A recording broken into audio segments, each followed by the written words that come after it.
آج ہم ایک ایسے موضوع کی گہرائی میں اتر رہے ہیں جو بہت سے، میرا مطلب ہے بہت سے گھرانوں میں محسوس کیا جاتا ہے پر کھل کر بات کم ہوتی ہے۔ ساس بہو کا رشتہ اور اس میں انا کا کردار۔ جی یہ بہت اہم موضوع ہے، اور ہمارے پاس ڈاکٹر احمد علی بروہی کا بڑا زبردست تجزیہ ہے۔ وہ اسے صرف گھر کا معمولی جھگڑا نہیں سمجھتے بلکہ کچھ اور ہی دیکھتے ہیں۔ بالکل، ڈاکٹر بروہی اسے نا صرف دو لوگوں کی آپسی کھینچا تانی نہیں سمجھتے۔ اچھا، وہ کہتے ہیں یہ ایک غیر مرئی دیوار جیسی ہے جو ان دلوں کے بیچ کھڑی ہو جاتی ہے جنہیں اصل میں تو ایک خاندان بننا تھا۔ غیر مرئی دیوار؟ جی، اور یہ کوئی عزت نفس یا خودداری نہیں ہے۔ ڈاکٹر بروہی کے مطابق یہ سمجھنے سے انکار ہے اور ہر حال میں محبت کے باوجود خود کو صحیح ثابت کرنے کی شدید خواہش۔ اور جب یہ گھر میں آتی ہے نا تو محبت، اپنائیت، وہ سب جیسے چھپکے سے نکل جاتے ہیں۔ تو پھر آئیے ذرا سمجھتے ہیں کہ ڈاکٹر بروہی اس رشتے کے حوالے سے انا کو کیسے دیکھتے ہیں۔ مطلب یہ صرف ایک لفظ تو نہیں ہی پڑھتے ہیں۔ ڈاکٹر بروہی بتاتے ہیں کہ اکثر ساس کے پاس کیا ہوتا ہے؟ زندگی بھر کا تجربہ، جی، ایک مقام جو انہوں نے سالوں کی محنت سے گھر کو دینے سے بنایا ہوتا ہے، ایک طرح کی اتھارٹی کہہ لیں۔ صحیح۔ دوسری طرف بہو ہے، نئی نسل کی، تعلیم یافتہ، باہر کی دنیا سے واقف، خود مختار، اس کے پاس ایک نیا اعتماد ہوتا ہے۔ تو دونوں اپنی اپنی جگہ اہم ہیں۔ بالکل، دونوں بہت قیمتی ہیں۔ لیکن پھر مسئلہ کہاں سے آتا ہے؟ یہ ٹکراؤ کیوں ہوتا ہے؟ جب دونوں ہی اہم ہیں تو یہ طاقتیں محبت بڑھانے کے بجائے آمنے سامنے کیوں آ جاتی ہیں؟ یہیں انا آتی ہے۔ ڈاکٹر بروہی کہتے ہیں کہ یہ ٹکراؤ اصل میں پہچان اور اہمیت کی خواہش سے پیدا ہوتا ہے۔ پہچان؟ جی، ساس چاہتی ہیں کہ ان کی جو دہائیوں کی قربانیاں ہیں، محنت ہے، خاندان کے لیے جو کیا، اسے مانا جائے، ان کی اہمیت کم نہ ہو۔ اور بہو، وہ اپنی نئی شناخت، اپنی انفرادیت، اپنے فیصلوں کے لیے عزت چاہتی ہے، قبولیت چاہتی ہے۔ تو انا ان کو ایک دوسرے کا ساتھی بنانے کے بجائے حریف بنا دیتی ہے۔ حریف کس چیز پر؟ بیٹا، گھر، خاندان میں اثر و رسوخ، ان سب پر۔ اور نتیجہ؟ وہ گھر جو محبت اور سکون کی جگہ ہونا چاہیے تھا، وہ ایک میدان جنگ بن جاتا ہے، کبھی خاموش، کبھی کھل کر۔ جی بالکل، اور دلچسپ بات یہ ہے کہ اس جنگ میں نا اکثر اپنی جیت کی خواہش کو اصول، فرض یا میرا حق کا نام دے دیا جاتا ہے۔ ہاں، یہ تو دیکھا ہے، ہر کوئی اپنی جگہ صحیح ہونے پر اڑا رہتا ہے۔ بالکل، اور اس کوشش میں رشتے کی جو اصل بنیاد ہے وہ کمزور ہوتی جاتی ہے۔ یقیناً۔ اچھا، ڈاکٹر بروہی اس صورتحال کو مزید پیچیدہ بنانے والے کچھ چیلنجز بھی بتاتے ہوں گے؟ جی ہاں، کئی ایک ہیں۔ ایک تو بہت واضح ہے جسے ہم کہتے ہیں نسلوں کا فرق، جنریشن گیپ۔ بالکل، اقدار، سوچ کا انداز، رہن سہن سب فرق ہوتا ہے، اس سے غلط فہمیاں پیدا ہوتی ہیں، اور انا ان غلط فہمیوں کو کم نہیں کرتی، بڑھاتی ہے۔ اور ان غلط فہمیوں کے ساتھ شاید ایک اور احساس بھی جڑا ہوتا ہے، وہ ملکیت والا، انسیکیورٹی۔ ہاں بالکل، ملکیت کا احساس۔ ساس کو کہیں نہ کہیں یہ ڈر کہ بہو کی آنے سے بیٹا دور ہو جائے گا، ان کی اہمیت کم ہو جائے گی، وہ اپنا گھر یا بیٹا کھونے کا خوف محسوس کر سکتی ہے۔ اور بہو کو یہ ڈر کہ اسے اس گھر میں، اس فیملی میں وہ جگہ، وہ اپنائیت نہیں ملے گی جس کی وہ حقدار ہے، شاید اسے کبھی پوری طرح قبول ہی نہ کیا جائے۔ تو جب یہ خوف اور نسلوں کا فرق دونوں موجود ہوں تو بات چیت بھی مشکل ہو جاتی ہوگی؟ بہت زیادہ۔ یہ تیسرا بڑا چیلنج ہے، رابطے کا فقدان، کمیونیکیشن گیپ۔ بات ہوتی بھی ہوگی تو ہوتی بھی ہے تو اکثر مقصد سمجھنا نہیں ہوتا، اپنی بات منوانا، اپنی حیثیت جتانا یا پرانی شکایتیں دہرانا۔ یعنی دونوں بول رہے ہیں پر سن کوئی نہیں رہا۔ بالکل، اندازے، مفروضے، خاموشیاں، یہ سب اصل بات چیت کی جگہ لے لیتے ہیں، جس سے پھر وہ جذباتی عدم تحفظ، وہ انسیکیورٹی اور بڑھتی ہے۔ لازماً، ہر کوئی دوسرے سے تعلق بنانے کے بجائے نا بس اپنی اہمیت کی تصدیق، ویلیڈیشن چاہتا ہے کہ ہاں میں اہم ہوں، میری قدر ہے۔ یہ ضرورت پوری نہ ہو تو آنا اور مضبوط ہو جاتی ہے۔ جی، اور یہاں ڈاکٹر بروہی ایک اور بہت بہت اہم پہلو پر زور دیتے ہیں جسے اکثر لوگ نظر انداز کر دیتے ہیں۔ وہ کیا ہے؟ مرد کا کردار، یعنی بیٹے یا شوہر کی، ان کی خاموشی۔ خاموشی؟ وہ کیسے؟ खामोशी तो लड़ाई से बेहतर है ना। बज़ाहिर लगता है, मगर डॉक्टर ब्रोही कहते हैं कि अक्सर मर्द हजरात ना इस टेंशन से बचने के लिए या किसी एक का साथ देकर दूसरे को नाराज न करने के डर से बीच में पढ़ने से कतराते हैं। हाँ, वो न्यूट्रल रहने की कोशिश करते हैं। जी, मगर उनकी ये खामोशी, ये किनारा कशी अक्सर आग पर तेल का काम करती है। अच्छा, वो कैसे? देखें, गैर दानिस्ता तौर पर ये दोनों तरफ के अदम तहफ़्फ़ुज़ को हवा देती है। सास सोच सकती हैं बेटे को मेरी तकलीफ का एहसास ही नहीं, बहू को लगता है कि इस मुश्किल में शौहर साथ नहीं खड़ा, वो अकेली है, तो तनाव कम होने के बजाय अंदर ही अंदर बढ़ता रहता है। अना को मजीद जगह मिलती है। ये तो बहुत अहम नुक्ता है। अच्छा, ये तो हुए चैलेंजेस। डॉक्टर ब्रोही इस मसले को सिर्फ नफ्सियाती या जज्बाती तौर पर ही नहीं देखते हैं, आपने कहा था। जी नहीं, वो इसे ज्यादा वसी तनाजुर में देखते हैं, समाजी और रूहानी पहलू भी शामिल करते हैं। ये दिलचस्प है।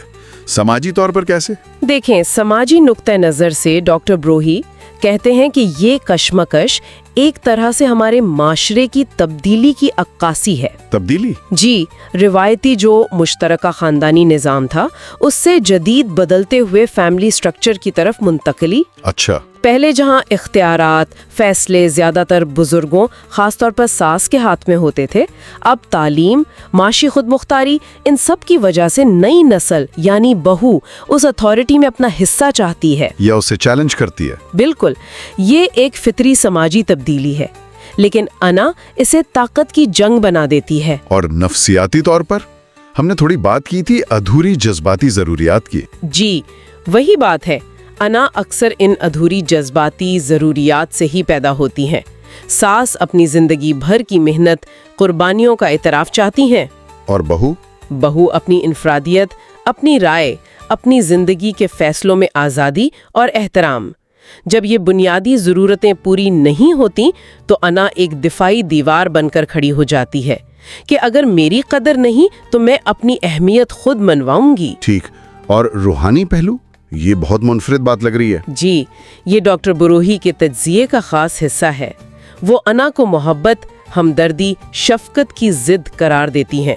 मोहब्बत की मुखालिफ कुव्वत? बिल्कुल, ये दिल को शुक्रगुजारी, आजिज़ी, दरगुजर जैसी अच्छी सिफात से अंधा कर देती है। वो कुरान पाक के हुक्म का हवाला देते हैं कि वालिदैन के सामने आजिज़ी का पर झुकाओ। जी।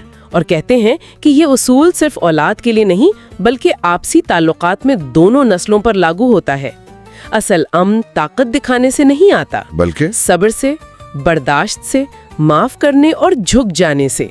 ये रूहानी ताकत है। ये तो बहुत गहरी बात है, लेकिन सवाल ये है कि जब अना इतनी मजबूत हो तो तब्दीली कैसे आए? क्या ये मुमकिन भी है? डॉक्टर ब्रोही पुरउम्मीद है कि मुमकिन है। वो कहते हैं कि असल तब्दीली तब शुरू होती है जब कम से कम एक को, और बेहतर है कि दोनों को, ये शदीद एहसास हो जाए। किस बात का एहसास? कि एक दूसरे पर जीतने की कोशिश में वो असल चीज हार रहे हैं। घर का सुकून, रिश्तों की मिठास, खानदान का मुस्तकबिल। ओह, ये तो तकलीफदेह एहसास होगा। जी, जब ये एहसास होता है ना कि इस जंग में फतह किसी की नहीं, सिर्फ नुकसान है, तब अना की गिरफ्त कमजोर पड़ती है। तब दुश्मनी छोड़कर एक बेहतर रिश्ते की बुनियाद रखने का इम्कान पैदा होता है। ये वो लम्हा है जब अना हमदर्दी में बदल सकती है। लेकिन ये सफर आसान तो नहीं होगा। क्या डॉक्टर ब्रोही कुछ अमली मशवरे, कुछ टिप्स भी देते हैं सफर के लिए? हाँ बिल्कुल, और उनकी तजावीज़ बहुत अमली और समझदारी वाली हैं। पहली बात, वो ये कहते हैं कि दूसरे को इज्जत देने का मतलब हथियार डालना नहीं है। अच्छा, यानी इज्जत देना कमजोरी नहीं? बिल्कुल नहीं, ये कमजोरी नहीं, ये जज्बाती जहानत है, किरदार की मजबूती है। दूसरे के मकाम का, उम्र का, रिश्ते का लिहाज रखना, भले आप उसकी हर बात से मुत्तफिक ना हो, ताल्लुकात में बेहतरी ला सकता है। ये अना को काबू करने का पहला कदम है। ठीक। और दूसरी बात? दूसरी बात है किरदारों की अहमियत और उनके तकद्दुस को समझना। डॉक्टर ब्रोही एक खूबसूरत मिसाल देते हैं। माँ जड़ों की तरह है, बुनियाद, बीवी परों की तरह है, उड़ान में मददगार। वाह। दोनों अपनी जगह अहम भी हैं और मुकद्दस भी। एक की अहमियत मानने का मतलब दूसरे की नफी करना नहीं है। जब दोनों के किरदार को दिल से तस्लीम किया जाएगा तो मुकाबला कम होगा। ये भी सही है। तीसरी तजवीज़ क्या है? तीसरी, खास तौर पर जब ताल्लुकात में तनाव हो, नरमी से बात करना। यानी खामोशी से बेहतर है बात करना?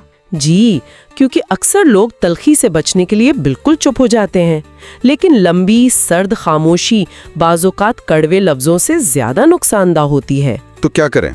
मुनासिब वक्त पर, मुनासिब लहजे में, इल्जाम लगाए बगैर अपने एहसासात बताना, तुम की बजाय मैं या हम कहकर बात करना, ये मौजज़े कर सकता है। ठीक है, और चौथी तजवीज़? चौथी, जो शायद सबसे ज्यादा मुस्बत तब्दीली ला सकती है, मुवाजने को हमदर्दी से बदलना। मुवाजना यानी कंपैरिजन? जी, अपनी जिंदगी का, अपने हालात का, अपने रिश्ते का दूसरों से मुवाजना करना। ये हसद, एहसास कमतरी या बरतरी और नाखुशी लाता है। तो इसकी जगह क्या करें? एक दूसरे के हालात, पसे मंजर, मजबूरियां, एहसासात समझने की कोशिश करें, यानी हमदर्दी, एम्पैथी। डॉक्टर ब्रूही कहते हैं घर वहाँ फलता फूलता है जहाँ मुवाजना नहीं, हमदर्दी राज करती है। बहुत खूब। और इन सब के पीछे जो एक बुनियादी उसूल है डॉक्टर ब्रूही के मुताबिक, वो क्या है? वो ये है कि खानदान बहस जीतने के लिए नहीं, रिश्ते निभाने और महफूज रखने के लिए है। वाह, ये तो बहुत अहम बात है। जी, बहस में जीत शायद अना को खुश कर दे, मगर रिश्ते में हार का बायस बन सकती है।